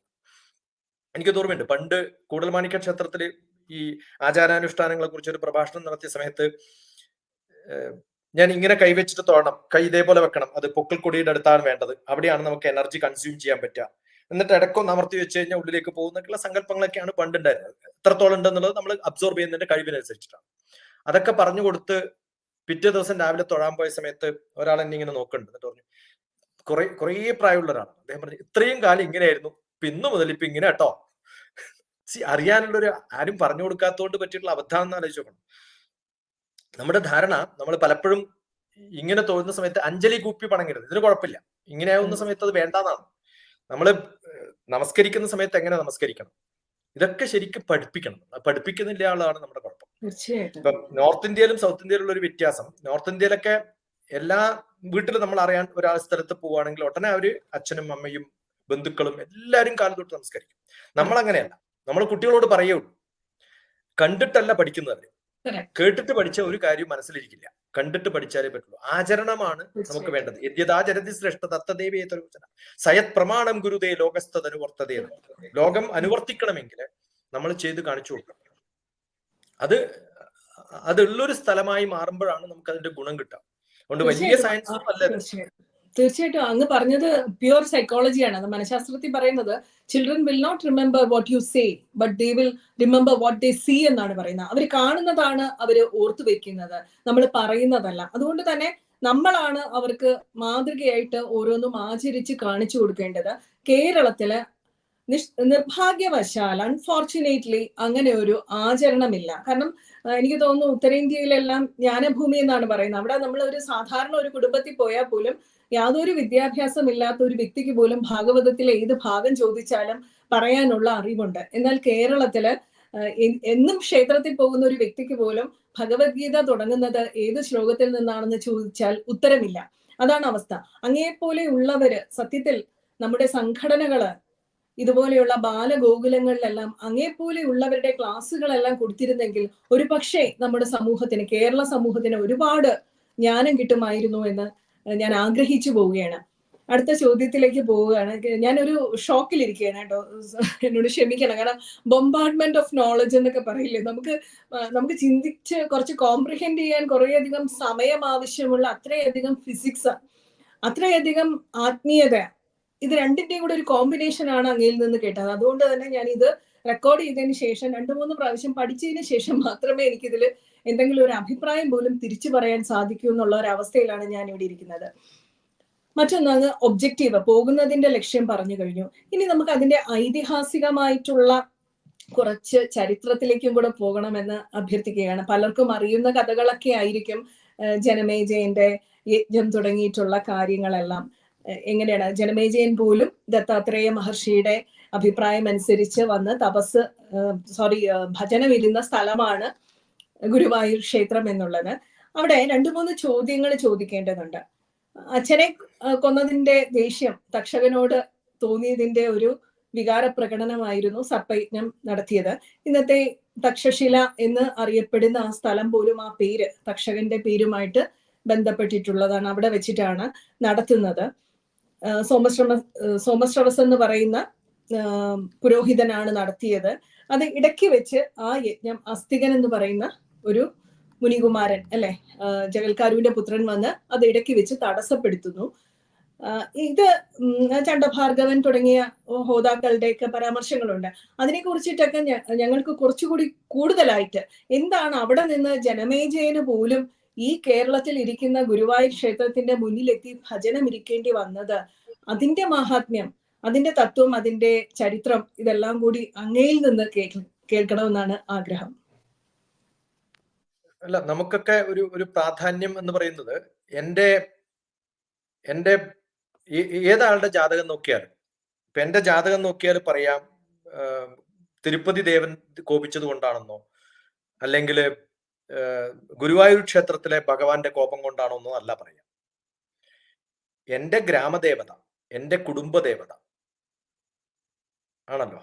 അപ്പൊ നമ്മൾ ഈ പറയുന്ന എല്ലാ ചരിത്രം നോക്കിക്കഴിഞ്ഞാലും കൃഷ്ണന്റെ കുടുംബദേവത ആരാണെന്ന് ചോദിച്ചാൽ കൃഷ്ണന്റെ അച്ഛനും അമ്മയും.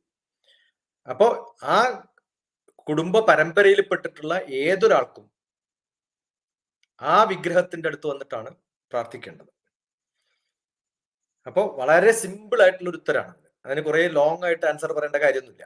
എന്തുകൊണ്ടാണ് എല്ലാവരും, അതിപ്പോ സൂര്യവംശജരായിട്ടുള്ള ആരും, ഇവരൊക്കെ സൂര്യവംശജരാണ്, സൂര്യവംശജരായിട്ടുള്ള ആരും വരേണ്ട സ്ഥലം, ഓക്കെ, അത് കൃത്യമായിട്ട് എത്തിപ്പെടേണ്ട സ്ഥലം, അത് എത്തിപ്പെട്ടോളും. കാരണം അവരുടെയൊക്കെ ഹോറോസ്കോപ്പ് നോക്കിയിട്ടുണ്ടെങ്കിൽ ഇന്നെടുത്ത് പോയിട്ട് നിങ്ങൾ പ്രാർത്ഥിക്കാത്തതുകൊണ്ടാണ് നിങ്ങൾക്ക് കുഴപ്പം എന്ന് പറയേണ്ടി വരും. ചിലപ്പോ ആ ഒരു സങ്കല്പം, ആ ഒരു സങ്കല്പം എന്ന് പറയുന്നത് കേരളത്തിന്റെ ഏറ്റവും വലിയ ഭാഗ്യം.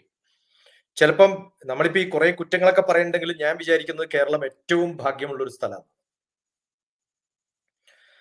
കാരണം ഇത്രയും ഞാൻ പല സ്ഥലത്തും ക്ലാസ് എടുക്കാൻ പോകുന്ന സമയത്ത്, ഞാനൊരു എഡ്യൂക്കേഷണലിസ്റ്റ് ആണ്. എൻ്റെ ബുക്ക് എന്ന് പറയുന്നത് അഡാപ്റ്റീവ് ലേണിംഗ് എന്ന് പറയുന്ന പുസ്തകം ഇന്ത്യയിൽ എഴുതിയിട്ടുള്ള ഏക വ്യക്തി ഞാനായിരിക്കും. അഡാപ്റ്റീവ് ലേണിംഗ്, ഇങ്ങനെ ഓരോ പഠനവും എങ്ങനെ കേൾക്കുന്നവരുമായിട്ട് അഡാപ്റ്റഡ് ആയിട്ട് പഠിപ്പിക്കണം. MIT നിന്നുള്ളൊരു കോഴ്സ് ചെയ്ത് കഴിഞ്ഞ് 1 മാസം കഴിഞ്ഞപ്പോൾ ഞാൻ അതിനകത്തൊരു ബുക്ക് എഴുതിയിട്ടുള്ളതാണ്. ഇപ്പൊ അക്കാഡമിക്സ് ആണ് എന്റെ താല്പര്യവും, എല്ലായിടത്തും പോകുന്നത്. എവിടെ പോയാലും നമ്മൾ ഏറ്റവും നല്ല ടീച്ചർമാരാണെന്ന് ചോദിച്ചാൽ ഒട്ടനെ പറയുന്നത് കേരളീയരാണ്.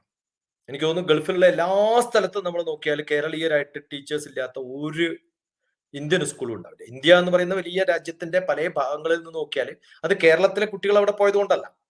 എനിക്ക് തോന്നുന്നു ഫസ്റ്റ് പ്രിഫറൻസ് ഞാനിപ്പോ അടുത്ത് ഗോവയിൽ പോയ സമയത്ത് നൺസ് നടത്തുന്ന സ്കൂളാണ്. അവിടെയും അവരുടെ പ്രിഫറൻസ് കേരളീയരാണ്.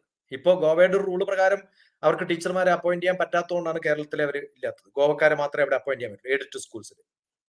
അപ്പൊ നമ്മുടെയൊക്കെ ഭാഗ്യം എന്ന് പറയുന്നത് നമ്മുടെ ഉപചാരപ്രകാരം ഏറ്റവും കൂടുതൽ ദേവീക്ഷേത്രങ്ങൾ ഉണ്ടായിരുന്നുള്ള സ്ഥലം കേരളമാണ്. 50,000-ത്തിലധികം ദേവീക്ഷേത്രങ്ങൾ ഉണ്ടായിരുന്നു എന്നുള്ളതാണ്. ഭാരതം അങ്ങോളം ഇങ്ങോളം ദേവീക്ഷേത്രങ്ങളാണ്. പക്ഷേ വളരെ വിരളമായിട്ടേ ഒരാളുടെ കുടുംബനാഥൻ എന്ന് പറയുന്നത് ഗുരുവായൂരപ്പനായിട്ട് കാണും.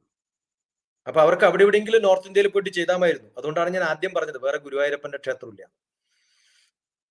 അപ്പൊ ഏതെങ്കിലും പരമ്പരകളിൽ നാളെ ഏത് ജന്മം എടുത്ത് വന്നാലും അവരൊക്കെ വന്നു പെടേണ്ട സ്ഥലം അത് ഇവിടെ തന്നെയാണ്. കലൗ കാർത്തയുഗം കർമ്മ സദായ കർത്തുമിശ്ചതി സ്വാമിദ്രോഹി ഇതം മത്വ ഇതരം ബാധതേ കലീന. ഇപ്പൊ കലി ജന്മം എടുക്കുന്നുണ്ടെങ്കിലും ചിലപ്പോൾ കേരളത്തിലാവും. 10ാമത്തെ അവതാരമാണെങ്കിലും അത് കേരളത്തിൽ തന്നെ ആവും. കാരണം അവരുടെ കുടുംബക്ഷേത്രം ഉള്ളിടത്തേ അവർക്ക് വരാൻ പറ്റുള്ളൂ ആദ്യമായിട്ട്. അതുകൊണ്ടായിരിക്കും ചിലപ്പോ ഇതിനൊക്കെ ഓപ്പോസിറ്റ് ആയിട്ട് വരുന്നത്. കലി എന്ന് പറയുന്നത് ദേവന്മാർക്ക് ഓപ്പോസിറ്റ് ആയിട്ട് ആദ്യം ചിന്ത ഉണ്ടാക്കാൻ വേണ്ടിയിട്ടുള്ളവരാണ്. കലൗ കർത്തയുഗം കർമ്മ സദായ കർത്തുമിച്ചത് സ്വാമിദ്രോഹി. സ്വാമിയെ ദ്രോഹിക്കുന്നവർക്കാണ് പ്രാധാന്യം കൊടുക്കേണ്ടത്. അപ്പൊ അതുകൊണ്ട് ഒരു തെറ്റുമില്ല.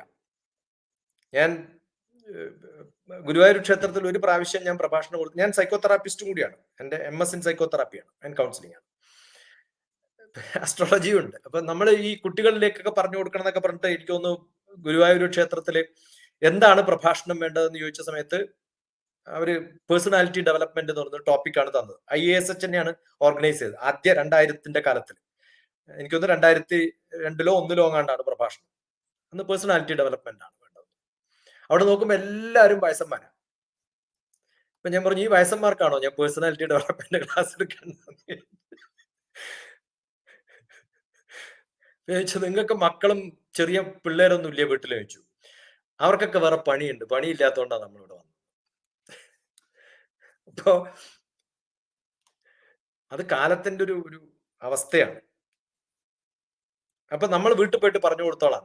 ഇവരൊക്കെ ആദ്യം പറയുന്നത് എന്റെ മക്കള് പറഞ്ഞാൽ കേൾക്കില്ല, അതുകൊണ്ട് നമുക്കൊരു മെന്റർ വേണമെന്നാണ്. ഇന്ന് കേരളത്തിലെ മെന്റേഴ്സിനെ നോക്കിക്കഴിഞ്ഞാൽ ഒരു പണിയും ഇല്ലാത്തവർക്ക് തുടങ്ങാൻ പറ്റിയിട്ടുള്ള ഒരു സംഭവമായിട്ട് മാറിയിട്ടുണ്ട്. പല സ്ഥലത്തും സൈക്കോളജി പ്രോഗ്രാംസ്. ഇപ്പൊ എന്റെ തറവാട്ടിൽ 200 വർഷം പഴക്കമുള്ള സൈക്കോളജി അവിടെയും ഞാനൊരു പ്രോഗ്രാം നടത്തിയിട്ടുണ്ട്. കൗൺസിലിംഗ് പഠിക്കുന്ന കണ്ണൂർ യൂണിവേഴ്സിറ്റിയിലെ പ്രൈവറ്റ് കോഴ്സ് നടത്തുന്നവർക്കുള്ള ഒരു ക്യാമ്പ്. എല്ലാവരെയും കുറ്റം പറഞ്ഞിട്ട് മാത്രം പോകുന്ന ഒരു ഗ്രൂപ്പായി മാറിയിട്ടുണ്ട് സൈക്കോളജിസ്റ്റ്. കാരണം എല്ലാ കുട്ടികളുടെയും ആദ്യത്തെ പ്രശ്നം എന്ന് പറയുന്നത് എനിക്ക് മാത്സ് പഠിക്കാൻ പറ്റില്ല എന്നാണ്. അപ്പൊ എന്തുകൊണ്ടാണ് നിങ്ങൾ സൈക്കോളജി പഠിച്ചതെന്ന് ചോദിച്ചാൽ മാത്സ് അറിയാത്തതുകൊണ്ട്. അപ്പൊ ഒരു സൈക്കോളജിസ്റ്റിന്റെ അടുത്ത് പോയിട്ട് മാത്സ് പഠിക്കാൻ പറ്റുന്നില്ല എന്ന് പറഞ്ഞാൽ എന്ത് പറയും? അത് ബുദ്ധിമുട്ടുള്ള സബ്ജക്റ്റാണ്, എനിക്കും ബുദ്ധിമുട്ടായിരുന്നു. അങ്ങനെ പറഞ്ഞാൽ സൊല്യൂഷൻ കിട്ടുമോ? കിട്ടില്ല. അപ്പൊ സൊല്യൂഷൻ വേണമെങ്കിൽ നല്ല ദർശനമുള്ളവര്, നല്ല കഴിവുള്ളവര്, നല്ല അറിവുള്ളവര്, അത് ക്രോഡീകരിച്ചു വെച്ചിട്ടുള്ള ഒരു സ്ഥലം. അപ്പൊ എന്ത് കൗൺസിലിംഗ് വന്നാലും അവസാനം നമ്മൾ എത്തിപ്പെടേണ്ടത് അറിവിന്റെ ആധാരം എവിടെയാണോ അവിടെയാണ്. ആ അറിവിന്റെ ആധാരം ഉള്ള ഒരു സ്ഥലം അത് ഗുരുവായൂരാണ്. അപ്പൊ പരമ്പരകളായിട്ട് ഏത് മഹർഷിമാരും ഏത് മുനിമാരും എത്തിപ്പെടേണ്ടത് വിഷ്ണുവിന്റെ അടുത്താണ്. എല്ലാ പ്രോബ്ലംസും വരുന്ന സമയത്ത് ശിവന്റെ വീട്ടിലൊരു പ്രശ്നം ഉണ്ടായാലും വിഷ്ണുവാണ് സോൾവ് ചെയ്യുന്നത്. ശിവനും പാർവതിയും തമ്മിൽ അടികൂടുന്ന സമയത്ത് ശിഷ്യനും മകനും എന്ന കവിതയിലുണ്ട്, അവസാനം വിഷ്ണുവാണ് പോയിട്ട് അവിടെ പ്രോബ്ലം സോൾവ് ചെയ്യുന്നത്. ആക്ഷൻ എന്ന് പറയുന്നത് who is the mentor of the world, അത് വിഷ്ണുവാണ്. ആദ്യം തുടങ്ങുന്ന സമയത്തല്ലേ നമുക്ക് ബ്രഹ്മാവ് ഉണ്ടാവും. രാവിലെ എഴുന്നേൽക്കുമ്പോൾ ബ്രഹ്മാവ്, എഴുന്നേറ്റ് കഴിഞ്ഞാൽ പിന്നെ വിഷ്ണുവിന്റെ കയ്യിൽ ഏൽപ്പിച്ചു നമ്മളെയൊക്കെ. ആക്ഷനാണ് നമ്മുടെയൊക്കെ മാർഗം. ആ ആക്ഷൻ ഉണ്ടാവുന്നത് നല്ലപോലെ ആക്ട് ചെയ്യുന്നവർക്ക് എന്തായാലും കാശ് കിട്ടും. അപ്പൊ വിഷ്ണു ഉള്ളിടത്തൊക്കെ ലക്ഷ്മി ഉണ്ടാവും. അപ്പൊ ആർക്ക് എന്ത് ആഗ്രഹമുണ്ടോ, വിഷ്ണുവിന്റെ ഭാര്യയാണ് ലക്ഷ്മി. അപ്പൊ എവിടെ ആക്ഷൻ ഉണ്ടോ അവിടെ കാശുണ്ട്. എവിടെ ബ്രഹ്മാവുണ്ടോ, ബ്രഹ്മാവ് പറഞ്ഞിട്ടാണ് ശരിക്കും പറഞ്ഞാൽ കൃഷ്ണൻ അവിടെ കൊണ്ടുപോയിട്ട് സ്ഥാപിക്കുന്നത്. അതിനുള്ള പെർമിഷൻ കൊടുക്കുന്നത് ശിവനാണ്. അപ്പൊ 3 ദേവന്മാരും ഉള്ള, അതുകൊണ്ടാണ് ഗുരുവായൂർ ക്ഷേത്രത്തിന്റെ മുന്നിൽ തന്നെ ആൽമരം. ആൽമരത്തിന് ഇത്ര പ്രാധാന്യമുള്ള വേറെ എല്ലാ ക്ഷേത്രങ്ങളിലും ആൽമരം ഉണ്ടാവും. പക്ഷെ ആൽമരത്തിന് ഇത്രയും പ്രാധാന്യമുള്ള ഒരു ക്ഷേത്രം ഉണ്ടോ എന്ന് ചോദിച്ചു കഴിഞ്ഞാൽ, മൂലതോ ബ്രഹ്മരൂപായ മധ്യതോ വിഷ്ണു രൂപിണി അഗ്രത ശിവരൂപായ വൃക്ഷരാജയത്തെ നമ. 3 ദേവന്മാരെയും കാണുന്ന 7 പ്രദക്ഷിണം വെക്കേണ്ട ഏക സ്ഥലം 7 പ്രദക്ഷിണം. വിനായകന് 1 പ്രദക്ഷിണേ പറഞ്ഞിട്ടുള്ളൂ, സൂര്യന് 2 പറഞ്ഞിട്ടുള്ളൂ. പക്ഷെ 7 പ്രദക്ഷിണം പറഞ്ഞിട്ടുള്ളത് ആത്മാവിനാണ്. അത് ആത്മാവാണ്. ആലും മാവും കൂടുന്നതാണ് ആത്മാവ്. കർണാടകയിലൊക്കെ ആലും മാവും കൂടിയിട്ട് മാരേജ് ചെയ്യുന്ന ഒരു സങ്കല്പം തന്നെയുണ്ട്. ആലും മാവും കൂടിയാൽ ആത്മാവായി. അപ്പൊ അവനവന്റെ ഉള്ളിലാണ് ബ്രഹ്മാവിരിക്കുന്നത്. ഹൃദയ ഗുഹരമധ്യേ കേവലം ബ്രഹ്മ മാത്രം. എന്റെ ഉള്ളിലിരിക്കുന്ന ബ്രഹ്മാവിനെ, ആ ബ്രഹ്മാവിനെ കാണാൻ ഞാൻ എവിടെയും പോണ്ട. പക്ഷെ വിഷ്ണുവിനെ കാണണമെങ്കിൽ ആ ബ്രഹ്മാവ് ഉണ്ടായിക്കഴിയുമ്പോൾ എന്തായാലും സരസ്വതി ഉണ്ടാവും. കാരണം ബ്രഹ്മാവിന്റെ ഭാര്യയാണ് സരസ്വതി. അപ്പോഴേ എനിക്ക് കുറേ ക്രിയേറ്റിവിറ്റി ഉണ്ട്. പക്ഷെ അത് നാവില് വന്നാലേ ബാക്കിയുള്ളവർക്ക് പറഞ്ഞു കൊടുക്കാൻ പറ്റും. എന്ത് നല്ല കോമ്പിനേഷൻ ആണെന്ന് ആലോചിച്ച് നോക്കൂ. ബ്രഹ്മാവും സരസ്വതിയും, വിഷ്ണുവും ആക്ഷന്റെ ഗോഡും. എവിടെ കാശുണ്ടാവണോ അവിടെ ഉണ്ടാവും. അത് കഴിഞ്ഞാൽ എവിടെ സുഖമുണ്ടോ അവിടെ കടന്നുറങ്ങാൻ പറ്റും. അങ്ങനെ ശക്തി എവിടെയുണ്ടോ അവിടെ മാത്രമേ സുഖം ഉണ്ടാവുള്ളൂ. ശക്തി ഇല്ലാത്ത ഒരാൾക്ക്, ആരോഗ്യം ഇല്ലാത്ത ഒരാൾക്ക് എവിടെയെങ്കിലും സുഖം ഉണ്ടാവും. അപ്പൊ എവിടെ പാർവതി ഉണ്ടോ അവിടെ സമാധി ഉണ്ടാവും. Meditation is not possible on the cross roads എന്നാണ് സ്വാമി വിവേകാനന്ദൻ പറഞ്ഞിട്ടുള്ളത്. നിങ്ങൾക്ക് കൺഫ്യൂഷനും പ്രശ്നങ്ങളും ഉള്ള സമയത്ത് ഒരിക്കലും മെഡിറ്റേറ്റ് ചെയ്യാൻ പറ്റില്ല. അത് ആരോഗ്യമില്ലായ്മയുടെ ലക്ഷണമാണ്. ഡിസ് ഈസ് എന്ന് പറയുന്നത് you are not at ease എന്നാണ്. അങ്ങനെ ഈസ് അല്ലാത്തൊരു സ്ഥലത്ത്, ആരോഗ്യമില്ലാത്തൊരു സ്ഥലത്ത് പറ്റില്ല. അപ്പൊ ഏറ്റവും കൂടുതൽ പ്രാധാന്യമുള്ള ആക്ഷൻ എന്ന് പറയുന്ന, കർമ്മം എന്ന് പറയുന്ന ആ കർമ്മമാണ് ഭഗവാൻ നമ്മളെ കൽപ്പിച്ചു തന്നിട്ടുള്ളത്. ഭഗവത്ഗീതയുടെ സാരം എന്താണെന്ന് ചോദിച്ചാൽ ഭക്തിയല്ല, കർമ്മമാണ്. അതുകൊണ്ടാണ് സാഖ്യായോഗവും കർമ്മയോഗവും ഒക്കെ വരുന്നത്. അപ്പൊ ആക്ഷൻ ഉണ്ടാവണം, കർമ്മം ചെയ്യണം. അത് അനന്യശ്ചിന്തയന്തോ മാം യേ ജനാ പര്യുപാസതേ തേഷാം നിത്യാഭിയുക്താനാം യോഗക്ഷേമം മഹാമ്യഹം എന്നാണ്. യോഗക്ഷേമം, യോഗവും ക്ഷേമവും. എനിക്ക് കിട്ടുന്ന എല്ലാ പ്രസിദ്ധിയും എനിക്ക് സൂക്ഷിച്ചു വെക്കണം. എനിക്ക് കിട്ടുന്ന കാശ് എനിക്ക് സൂക്ഷിച്ചു വെക്കണം. എനിക്ക് കിട്ടുന്ന അറിവും എനിക്ക് സൂക്ഷിച്ചു വെക്കണം. യോഗം എന്ന് പറഞ്ഞാൽ കൂട്ടുക എന്നർത്ഥം. മാത്തമാറ്റിക്സിൽ യൂണിയൻ എന്നാണ് അർത്ഥം, ജോയിനിങ് എന്നാണ് അർത്ഥം. ക്ഷേമം എന്ന് പറഞ്ഞാൽ കീപ് ഇറ്റ് സേഫ് എന്നാണ്. എനിക്ക് ആഗീരണം ചെയ്യാനും സാധിക്കണം, ആഗീരണം ചെയ്ത് നശിച്ചു പോകാതെ സൂക്ഷിക്കാനും പറ്റണം. അങ്ങനെ യോഗക്ഷേമം ഗ്യാരണ്ടി ചെയ്യുന്ന ലോകത്തിലെ ഏക ഭഗവാൻ. വേറൊരാളും ഗ്യാരണ്ടി കൊടുക്കാറില്ല. പക്ഷെ താഴത്തൊരു ചെറിയൊരു സ്റ്റാർ ഇട്ടിട്ട് കണ്ടീഷൻ സപ്ലൈ. ആ കണ്ടീഷൻ അനന്യശ്ചിന്തയന്തോ മാം, വേറെ ചിന്തകളൊന്നുമില്ലാതെ നിങ്ങൾ എന്നെ പരിപാലിക്കുകയാണെങ്കിൽ. അനന്യശ്ചിന്തയന്തോ മാം യേ ജനാ പര്യുപാസതേ, എന്നെ ഉപാസിക്കുന്ന ആള്. ആ ഉപാസന എന്താണ്? അവനവന്റെ കർമ്മമാണ്. അവനവൻ നന്നായിട്ട് കർമ്മം ചെയ്താൽ, വളരെ കോൺസെൻട്രേറ്റഡ് ആയിട്ട് വർക്ക് ചെയ്താൽ ഇത് സാധിക്കും എന്ന് പറയുമ്പോൾ ഏതൊരു വിഘ്നം വരുന്ന സമയത്തും എന്ത് നേടണമെങ്കിലും, ഏത് ഭഗവാനായാലും, ഏത് രാജാവായാലും, ഏത് മഹർഷിയായാലും, ഏത് മുനിയായാലും അവസാനം വന്നുപെടേണ്ട സ്ഥലം എന്ന് പറയുന്നത് വിഷ്ണുവിന്റെ അടുത്ത് തന്നെയാണ്. എന്തായാലും ഞാൻ പറഞ്ഞില്ല, പിന്നെയും അല്പം ഷോക്കിലാണ്. കാരണം ബോംബാർഡ്മെന്റ് ഓഫ് നോളജ് ആണ് ഈ വരുന്നത്. ഒബ്ജക്റ്റീവ് പറഞ്ഞു കഴിഞ്ഞു. രണ്ടാമത്, ജനമേജയൻ എന്തുകൊണ്ട് ഈ വടക്കേ ഇന്ത്യയിൽ നിന്ന് തെക്കേ ഇന്ത്യയിലെ നമ്മുടെ കൊച്ചു കേരളത്തിലിരിക്കുന്ന ഭഗവാന്റെ, ഗുരുവായൂരപ്പന്റെ മുന്നിൽ തന്നെ ആ കാലത്ത് പോലും 5000-ൽ പരം വർഷങ്ങൾക്ക് മുമ്പ് ദത്താത്രേയ മഹർഷിയുടെ നിർദ്ദേശമനുസരിച്ച് ഭജനമിരിക്കാൻ വന്നു എന്നുള്ളതിന് പിന്നിൽ ഒരു വലിയ ശാസ്ത്രമുണ്ട്. പാരമ്പര്യം എന്നുള്ള വലിയ ശാസ്ത്രം, അല്ലെ? സൂത്രേ മണിഗണ ഇവ എന്ന് ഭഗവാൻ ഗീതയിൽ പറഞ്ഞിരിക്കുന്ന പോലെ നമ്മുടെ ജീൻസ്, നമ്മുടെ പാരമ്പര്യം കോർത്തിണക്കിയ ഒരു ജീൻസിന്റെ ഒരു ഘടനയും കൂടി ഇവിടെ പ്രാധാന്യത്തിലുണ്ട്. അതൊരു ശാസ്ത്രമാണ്. അതുകൊണ്ട് തന്നെയാണ് നമ്മൾ ദേശദേവതകളെയും കുടുംബ ദേവതകളെയും എല്ലാം ആരാധിക്കേണ്ടത് എന്തുകൊണ്ടാണ് എന്നുള്ള ഒരു തത്വം ആദരണീയനായിട്ടുള്ള ഡോക്ടർ TPS സർ പറഞ്ഞു കഴിഞ്ഞു. അതിനൊപ്പം നമ്മൾ ആചരിച്ച് കാണിച്ചു കൊടുക്കണം, കുട്ടികൾക്ക് ആചരിച്ച് കാണിച്ചു കൊടുക്കേണ്ട പ്രാധാന്യവും അങ്ങ് പറഞ്ഞു കഴിഞ്ഞു.